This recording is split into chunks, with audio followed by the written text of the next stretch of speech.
بسم اللہ الرحمن الرحیم والصلاة والسلام علی اشرف الانبیاء والمرسلین محمد وعلی آلہ واصحابہ وازواجہ وذریاتہ واہل بیتہ اجمعین۔ میرے بھائی اور دوستوں اور عزیزوں، جیسا کہ آپ لوگوں کو معلوم ہے کہ ہمارے جو عبادات ہے اور مندرجہ ذیل جو اسلامی عقائد وغیرہ ہیں اس سے متعلق ہمارے لیکچر شروع ہیں، ہم ہر لیکچر میں آپ کے سامنے ایک نیا موضوع لاتے ہیں اور اس پر تفصیلی اور مفصل بحث کرتے ہیں، قرآن کی روشنی میں، احادیث کی روشنی میں اور تاریخ کی روشنی میں بھی، تاکہ تینوں سے یہ واضح ہو جائے اور مکمل کانسیپٹ ہمارا کلیئر ہو جائے کہ کوئی بھی عمل ہو وہ کب، کیسے اور کیوں شروع ہوا اور اس کے پیچھے کیا فلسفہ تھا۔ تو مکمل ہم آپ کے ساتھ وضاحت کرتے ہیں۔ آج ہم آپ کو نماز کے بارے میں مکمل تفصیل سے آگاہ کریں گے۔ انشاءاللہ آپ کو اس ویڈیو میں بہت مفید معلومات ملیں گی۔ اس کورس کے اور اس لیکچر کے جو کانٹینٹس ہیں وہ میں آپ حضرات کے سامنے شیئر کر دوں کہ آج جب ہم بات کریں گے تو ہمارے اس موضوع کے اجزاء کیا ہیں۔ سب سے پہلے ہم نماز کے لغوی اور اصطلاحی مفہوم آپ کو بتائیں گے اور اس پر بات کریں گے۔ نماز کی فرضیت، یعنی نماز کب شروع ہوئی، کیسے شروع ہوئی، مکہ میں شروع ہوئی، مدینہ میں شروع ہوئی، تو اس کے بارے میں بات کریں گے۔ نماز کا مقصد کیا ہے، یعنی نماز کیوں فرض ہوا، نماز کی حقیقت کیا ہے، یعنی نماز جب ہم پڑھتے ہیں تو اس کے اندر ہماری فکر، ہم اس کو نماز کو پڑھنے کے اندر ہمیں کیا فلسفہ اور حکمتیں ملتی ہیں۔ یعنی جب نماز بندہ پڑھتے ہیں تو اللہ سے ملاقات کرتا ہے، تو اس کی ایک حقیقت یہ ہے، اس کے اندر یعنی نماز کے اندر پوشیدہ باتیں کیا ہیں، نماز کی فضیلت کیا ہے حدیث کی روشنی میں، قرآن کی روشنی میں، نماز کی تاکید قرآن اور حدیث میں کتنی کی گئی اس پر بات کریں گے، نماز کی اہمیت پر بات کریں گے، بد نصیب شخص کون ہے، حدیث میں کس کو بد نصیب شخص کہا گیا ہے، بے نمازی یعنی جو نماز نہیں پڑھتا تو اس کا انجام کیا ہوگا، اور نماز کی پابندی ہمیں کرنی چاہیے، یعنی اس کے بارے میں قرآن اور حدیث میں ہمیں کیا کہا گیا ہے اور کیا احکامات موجود ہیں۔ تو سب سے پہلے جو ہم بات کریں گے وہ ہے نماز کا لغوی اور اصطلاحی معنی۔ نماز کے لغوی اور اصطلاحی معنی پر ہم بات کریں گے۔ نماز لغت میں کہتے ہیں دعا کرنے کو۔ اصطلاحی معنی میں نماز سے مراد وہ عبادت جو تکبیر اولیٰ سے شروع ہو، اس میں قیام بھی ہو، قرات بھی ہو، رکوع بھی ہو اور دوسرے یعنی قاعدہ، قومہ، سجدہ وغیرہ ہو، اور ان تمام ارکانوں پر وہ مشتمل ہو، اور آخر میں وہ عبادت السلام علیکم ورحمۃ اللہ پر ختم ہو جائے تو اس کو نماز کہتے ہیں۔ اگر کوئی آپ سے پوچھے نماز کی تعریف ہمیں بتا دے تو آسان سے آپ نماز کا نقشہ اپنے ذہن میں لائیں اور کہیں نماز وہ عبادت ہے جو کہ کانوں تک ہاتھ اٹھانے سے تکبیر اولیٰ سے شروع ہوتی ہے، جس کو ہم تکبیر تحریمہ کہتے ہیں۔ تکبیر تحریمہ سے یہ شروع ہو جاتی ہے، اس میں قیام بھی ہو، رکوع بھی ہو، سجدے بھی ہو، قاعدہ بھی ہو، اور ان تمام ارکان کے ساتھ ساتھ وہ السلام علیکم ورحمۃ اللہ پر ختم ہو جائیں تو اس کو نماز کہتے ہیں۔ یاد رہے نماز کے اندر ٹوٹل 13 فرائض ہیں اور اس میں پھر شرائط ہیں اور 6 ارکان ہیں، تو 7 شرائط ہیں اور 6 ارکان ہیں۔ شرائط اس کو کہتے ہیں جو کسی عبادت کو شروع کرنے سے پہلے ضروری ہو، اور ارکان اس کو کہتے ہیں جو اس عبادت کا حصہ ہو۔ تو نماز کے اندر 13 فرائض ہیں، جیسے کہ مختصراً میں آپ کو بتا دوں کہ کپڑوں کا پاک ہونا، جگہ کا پاک ہونا، سطر کا چھپانا، بدن کا چھپانا، قبلے کی طرف چہرہ کرنا، اور وقت کا پہچاننا اور نیت کرنا۔ نماز کے اندر کے جو 6 فرائض ہیں اس کو ارکان کہتے ہیں، تکبیر تحریمہ، قیام، قرات، رکوع، 2 سجدے اور آخری کا ادا۔ تو یہ نماز کے 13 فرائض ہو گئے، 14 واجبات ہیں اور 51 سنتیں ہیں، 51۔ اگر کسی سے نماز میں 13 فرائض میں سے کوئی ایک بھی فرض ادا نہ ہوا، یعنی اس کو چھوڑ دیا، اور 14 واجبات میں سے کوئی بھی اس نے جو واجب ہیں وہ چھوڑ دیا، تو اس کی نماز ادا نہیں ہوگی جب تک کہ وہ سجدہ سہوا نہ کر لے۔ سنتیں جو ہیں اگر اس میں کوئی ایک آدھ رہ بھی جائیں تو خیر ہے، اس سے نماز ادا ہو جاتی ہے لیکن ناقص۔ نماز کی فرضیت کے بارے میں اختلاف ہے علماء کے اندر۔ کچھ علماء کہتے ہیں کہ نماز جو ہے یہ اس کا حکم نبوت سے ہجرت سے 1.5 سال قبل آیا، یعنی 12واں سال ہے اسلامی کا، تو اس کو آیا۔ اور اکثر علماء کی رائے یہ ہے کہ نماز 5 نبوی میں فرض ہوئی، نبوت کے 5ویں سال فرض ہوئی۔ تو سورہ نساء میں ارشاد باری تعالیٰ ہے ان الصلاۃ کانت علی المؤمنین کتابا موقوتا، ہم نے نماز کو لوگوں پر یعنی مومنوں پر فرض کیا ہے اپنی اوقات میں، یعنی یہ اپنی اوقات پہ ہی ادا کرنی ہوگی۔ تو یہاں سے ثابت ہوا کہ نماز کو اپنے وقت پہ پڑھنا یہ فرض ہے۔ ظہر کی ظہر کے وقت پڑھیں گے، مغرب کی مغرب، عصر کی عصر، اور فجر اور عشاء کی اپنی اوقات میں۔ حدیث میں قرآن مجید میں دوسری جگہ آتا ہے اقیم الصلاۃ وآتوا الزکاۃ، نماز قائم کرو اور زکوٰۃ ادا کرو۔ حدیث میں آتا ہے اتقوا اللہ فی الصلاۃ، نماز کے بارے میں اللہ سے ڈرتے رہو، یعنی نماز کو نہیں چھوڑنا۔ رسول اللہ صلی اللہ علیہ وسلم نے فرمایا اللہ نے مسلمانوں پر دن اور رات میں 5 نمازیں فرض فرمائی، پس جو شخص اچھی طرح وضو کرے اور ان نمازوں کو اپنے وقت پر پڑھے، رکوع ان میں اچھی طرح کرے، سجدے اچھی طرح کرے، ہر رکن کو اچھے طریقے سے ادا کرے، تو اس شخص کے لیے اللہ کا وعدہ ہے کہ اسے بخش دے گا، اور جو ایسا نہ کرے تو اس کے لیے اللہ کا کوئی وعدہ نہیں، چاہے اسے بخش دے یا پھر اسے عذاب دے۔ تو یہ اللہ نے اس شخص کو بخشنے کا ایک ذمہ لیا ہے، وعدہ کیا ہے کہ میں اس شخص کو بخشوں گا جو ان 5 نمازوں کو اچھے طریقے سے اپنے وقت پر ادا کرے۔ تو یہاں سے ثابت ہوا کہ نماز کی ادائیگی ہر مسلمان پر فرض ہے۔ اچھا، نماز کا مقصد کیا ہے؟ قرآن کریم میں ارشاد باری تعالیٰ ہم نے انسان اور جناتوں کو اپنی عبادت کے لیے پیدا کیا۔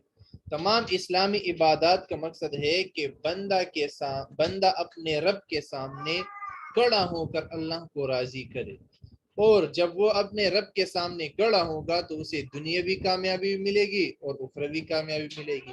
جیسے کہ اذان میں کہا جاتا ہے حی علی الصلاۃ حی علی الفلاح، آؤ نماز کی طرف، آؤ کامیابی کی طرف۔ تو جب یہ بندہ حی علی الفلاح پر لبیک کہتا ہوا نماز کے لیے جاتا ہے تو جو اس کی تمام پریشانیاں ہوتی ہیں اللہ جل شانہ اس کو دور کر دیتا ہے، شیطانی وساوس سے اور اس کی فائنینشل مسائل سے وغیرہ وغیرہ سے اللہ جل شانہ اس کو نجات دلاتا ہے، اور اس کے اخلاق اور نفس کو پاکیزہ اللہ بنا دیتا ہے۔ جیسے قرآن میں آتا ہے ان الصلاۃ تنہی عن الفحشاء والمنکر، بے شک نماز بے حیائی اور برائی سے روکتی ہے۔ نماز کب گناہوں اور برائے کاموں سے روکے گی؟ جب سوچ سمجھ کر الفاظ کے مفہوم کو ذہن میں اچھے طریقے سے رچ بس کر حقیقی نماز پڑھی جائے، رسمی طور پر ادا نہ کی جائیں کہ جیسے اٹھنا بیٹھنا اور سجدے کرنا، باقی پتہ بھی نہیں چلتا کہ ہم نے کون سی رکعت کب کیسے اور ادا کی، اور اگر امام کے ساتھ پڑھے تو امام صاحب نے کون سی رکعت میں کون سی سورت پڑھی۔ تو اگر ہم اچھے طریقے سے توجہ کے ساتھ یکسوئی کے ساتھ نماز کو پڑھیں گے تو پھر ہماری نماز ہوگی، اور وہ اللہ کے سامنے ایسی نماز ہوگی کہ وہ ہماری تمام برائیوں کا اللہ کم کر دے گی اور ہمیں ہماری بری خصلتوں سے ہمیشہ کے لیے نجات دلا دے گی۔ اب آتے ہیں نماز کی حقیقت کیا ہے۔ تو یاد رہے کہ اللہ کی ذات وہ ذات ہے جس سے نہ مانگو تو وہ ناخوش ہوتا ہے، جس سے نہ مانگو تو وہ ناراض ہوتا ہے، جبکہ دنیا کے کسی بھی فرد کے سامنے کچھ مانگو تو وہ خفا ہوتا ہے۔ تو یہاں پر نماز کی حقیقت یہ ہے کہ اللہ چاہتا ہے کہ میرا بندہ 5 وقت کم سے کم 5 اوقات میں وہ میرے سامنے حاضر ہو، میرے سامنے ہم کلامی کرے، میرے سامنے اپنی پریشانیاں ذکر کرے، مجھ سے مناجات کرے اور مجھ سے مانگے۔ تو اسی لیے اللہ جل شانہ نے اپنے در پر حاضری دینے کے لیے ایک 5 نمازوں کو فرض فرمایا۔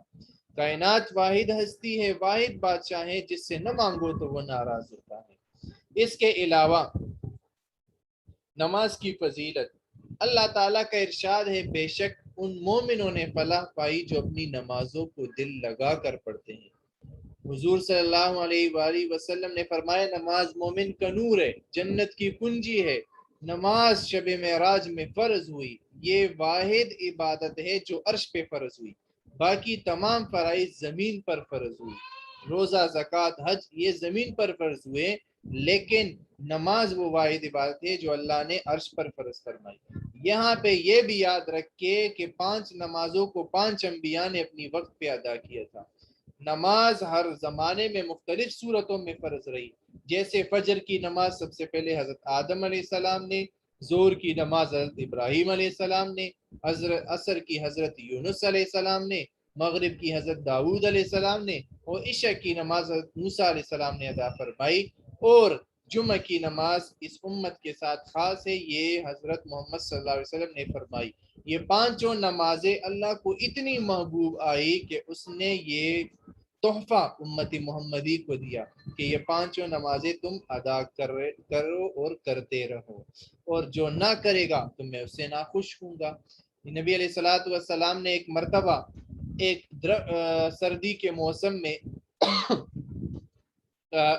کے موسم میں خزاں کا موسم تھا، اور ایک درخت کو پکڑا، ٹہنی کو پکڑا اور اس کو ہلا کر جب اس کے پتے گرنے لگے تو نبی علیہ السلام نے فرمایا، جب کوئی مسلمان اخلاص کے ساتھ نماز پڑھتا ہے تو اس کے گناہ اس طرح جڑتے ہیں جس طرح اس درخت کے پتے جڑ رہے ہیں۔ حضور صلی اللہ علیہ وسلم نے فرمایا، نمازیوں کا حشر قیامت کے دن نبیوں کے ساتھ، شہیدوں کے ساتھ ہوگا، ولیوں کے ساتھ ہوگا۔ نمازیوں کے ہاتھ، پاؤں اور منہ قیامت کے روز آفتاب کی طرح چمکتے ہوں گے، اور بے نمازی اس سے محروم ہوں گے۔ بلکہ ایک دوسری حدیث میں تو آتا ہے کہ بے نمازیوں کا حشر قارون، فرعون اور حامان کے ساتھ ہوگا۔ تو اس سے اندازہ لگایا جائے کہ کتنی بڑی اذیت ہے ان لوگوں کے لیے جو نماز نہیں پڑھتے۔ نبی علیہ السلام نے کسی اور موقع پر فرمایا کہ کسی دروازے کے سامنے ایک نہر بہتی ہو اور ایک آدمی روزانہ 5 مرتبہ اس میں غسل کرے اور دوسری طرف وہ نکلے تو کیا اس کے بدن پر کوئی میل کچیل باقی رہ سکتا ہے؟ صحابہ نے عرض کیا، نہیں یا رسول اللہ۔ تو نبی علیہ السلام نے فرمایا، بالکل یہی حال 5 نمازوں کا ہے، جو آدمی اسے روزانہ ادا کرے گا تو اللہ اس کی برکت سے اس کی تمام گناہوں کو مٹا دے گا۔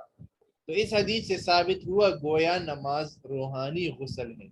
جب شعوری طور پر ایک بندہ نماز میں عربی الفاظ پر غور و فکر کر کے ان کے معنی میں ڈوب جاتا ہے تو اس وقت ایک خاص کیفیت پیدا ہوتی ہے جس کے فیض کے نتیجے میں انسان گناہوں سے خود کو بچاتا ہے اور نیکیوں کی طرف مائل ہوتا ہے۔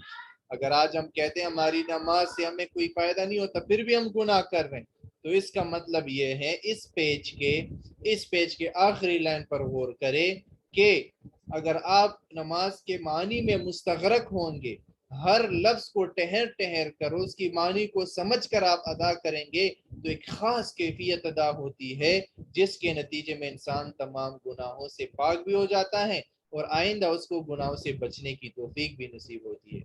قرآن مجید میں نماز کا حکم تقریباً 60 مرتبہ قرآن مجید کا حکم آیا ہے۔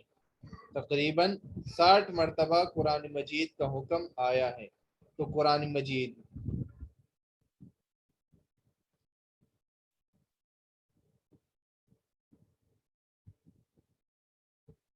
تو تقریباً 60 مرتبہ قرآن مجید کا حکم نماز کا حکم قرآن مجید میں 60 مرتبہ آیا ہے۔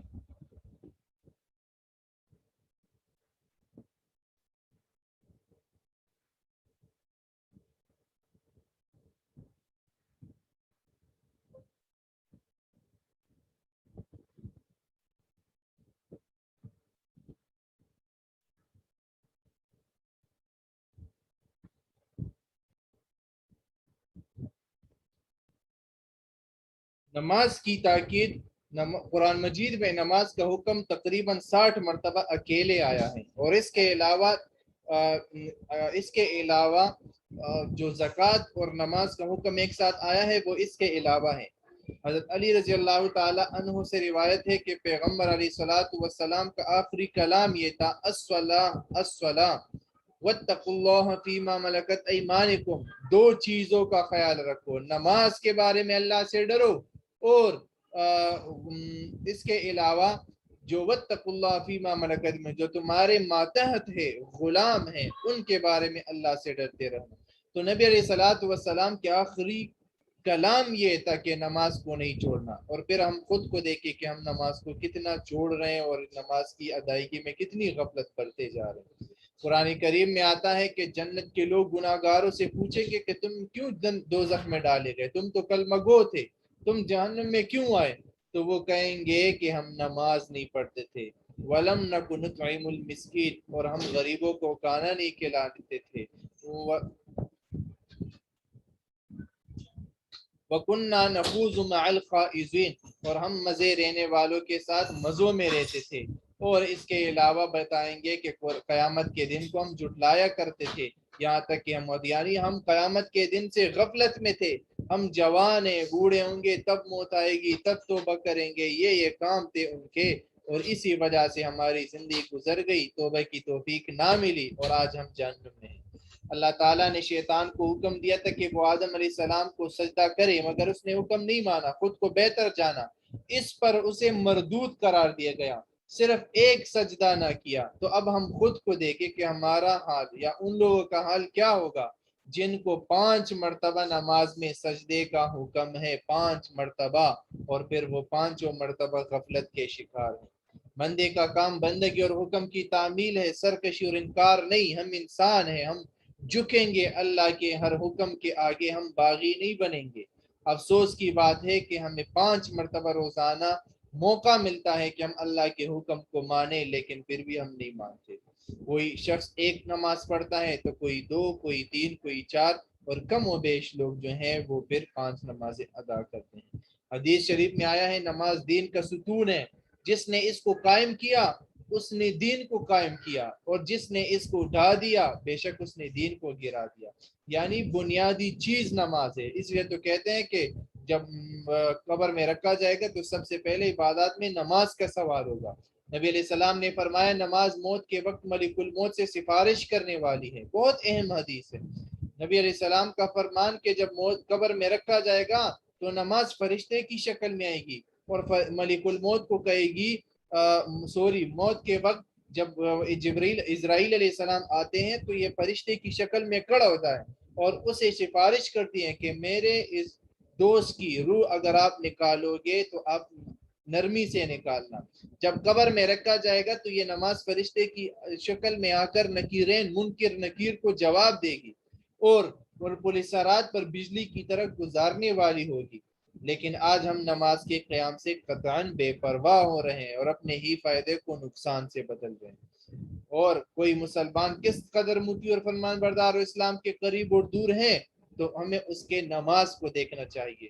جب کوئی شخص نماز کے قریب ہے تو سمجھ جائیں کہ وہ اللہ کے قریب ہے، وہ دین کے قریب ہے، وہ فرمان برداری کے قریب ہے۔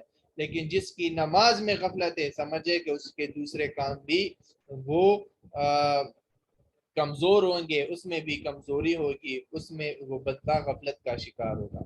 اب جو شخص نماز نہیں پڑھتا تو اس کے لیے قرآن و حدیث میں کیا وعیدات بیان کی گئی ہے؟ نبی علیہ السلام نے فرمایا، بدنصیب شخص کون ہے؟ تو صحابہ نے عرض کیا، اللہ اور اس کا رسول بہتر جانتے ہیں۔ تو نبی علیہ السلام نے فرمایا، بدنصیب بے نمازی ہے، کیونکہ بے نمازی کا اسلام میں کوئی حصہ نہیں۔ قرآن مجید میں ارشاد ہے، جو نماز نہیں پڑھتے انہیں غی میں ڈالا جائے گا۔ حدیث میں ہے کہ غی دوزخ کا ایک نالہ ہے جس میں دوزخیوں کا پیپ اور لہو بہے گا، اسی میں ڈالے جائیں گے۔ ایک دوسرے مقام پر تساہل برتنے والوں، فرائض واجبات اور سنت کا خیال نہ رکھنے والوں اور تاخیر سے نماز پڑھنے والوں کے لیے یوں وعید آئی ہے، فَوَيْلٌ لِّلْمُصَلِّينَ الَّذِينَ هُمْ عَنْ صَلَاتِهِمْ سَاهُونَ، ہلاکت ہے ان لوگوں کے لیے جو نمازوں سے غفلت برتتے ہیں۔ تو صرف نماز کو لیٹ کر دینا، یا نماز کے اندر موجود اور اس کے فرائض واجبات اور سنت کا خیال نہیں رکھ رہے ہیں تو یاد رکھے کہ وہ شخص قرآن مجید کی روح سے بد دعا کا حقدار ہے، اس کے لیے بد دعا کی گئی ہے۔ بے نمازی کا انجام کیا ہوگا قیامت کے دن؟ جب قیامت کے دن صرف گڑی ہوگی اور شروع سے لے کر قیامت تک کے سارے انسان محشر میں جمع ہوں گے تو اللہ تعالیٰ ایک خاص تجلی ظاہر ہوگی اور ان کی طرف لوگوں کو بلایا جائے گا۔ تو جو شخص خوش نصیب اہل ایمان دنیا میں نماز پڑھتے تھے اور اللہ کو سجدے کیا کرتے تھے تو وہ فوراً سجدے میں چلے جائیں گے، لیکن جو لوگ تندرست اور اچھے خاصے صحت مند تھے لیکن پھر بھی نماز نہیں پڑھتے تھے، ان کی کمر اس وقت تھے کی معنی ہو جائے گی، یعنی وہ سجدہ نہ کر سکیں گے، ایک تختے کی طرح ہو جائے گی، اور ان کا کمر ٹیڑھا نہیں ہو سکے گا رکوع اور سجدے کی شکل میں، جس کی وجہ سے وہ ذلت اور خواری کے شکار ہوں گے، ان کی نگاہیں نیچے ہوگی، وہ آنکھیں اٹھا کر بھی نہ دیکھ سکیں گے، اتنی شرم کے شکاری ہوں گے۔ دوزخ کے عذاب سے پہلے ذلت اور خواری کا یہ عذاب انہیں سر محشر تمام لوگوں کے سامنے اٹھانا ہوگا۔ اللہ تعالی ہم سب کو اس عذاب سے بچائے۔ نماز کی پابندی کیسے کی جائے؟ نمازی کے دل میں اللہ پاک کی عظمت پائی جائے، ظاہر اور باطن میں سکون اور عاجزی ہو، قصدن توجہ نہ ہٹائیں، اول سے آخر تک پورے اخلاص اور دل کی حاضری کو قائم رکھے، یہی نماز کی روح ہے۔ جو الفاظ زبان سے کہیں دل میں بھی کہے، ان کے الفاظ اور معانی پر غور کر کے پڑھے اور اپنی نماز کو کامل بنائے۔ حدیث کے مطابق ہر نماز کو پڑھتے وقت یہ خیال کرے کہ یہ میری آخری نماز ہے، ممکن ہے اس کے بعد مجھے دوسری نماز پڑھنے کی دولت نصیب نہ ہو، لہٰذا اسی نماز کو بھرپور طریقے سے ادا کرے، اور اگر باوجود کوشش کے نماز میں دل نہ لگے اور دل میں خیالیں آتے رہیں تو کوئی مذائقہ نہیں، کیونکہ وہ آپ کے اختیار میں نہیں ہے، البتہ قصدن دھیان نہ رکھنا یہ منع ہے، اس سے نماز کی برکت ختم ہو جاتی ہے۔ خیالات کی طرف سے بے توجہی برتے رہنا، بس یہی اس کا علاج ہے، اس سے خیالات خود بخود دفع ہو جائیں گے۔ حضور صلی اللہ علیہ وسلم کا ارشاد ہے، اللہ جل شانہ نے میری امت پر سب چیزوں سے پہلے نماز پر اس کی اور قیامت میں سب سے پہلے نماز کا ہی حساب ہوگا، سب سے پہلے نماز فرض کی اور سب سے پہلے نماز کا ہی سوال ہوگا۔ اگر نماز صحیح نکلی تو سارے اعمال درست نکلیں گے، اور اگر نماز میں خرابی نکلی تو سارے اعمال خراب نکلیں گے۔ گویا نماز کی برکت کو تمام اعمال میں دخل ہے۔ اللہ ہم سب کو 5 وقت کا نمازی بنائے، اللہ تعالی ہمیں 5 وقت نمازی بنائے، اللہ تعالی ہمیں ان تمام احادیث پر، قرآنی آیات پر عمل کرنے کی توفیق عطا فرمائے، اور قیامت کے دن کی بدبختی سے اللہ ہم سب کو بچائے۔ آمین آمین آمین۔ وصلی اللہ تعالی علی خیر خلقہ محمد وعلی آلہ واصحابہ اجمعین برحمتک یا ارحم الراحمین۔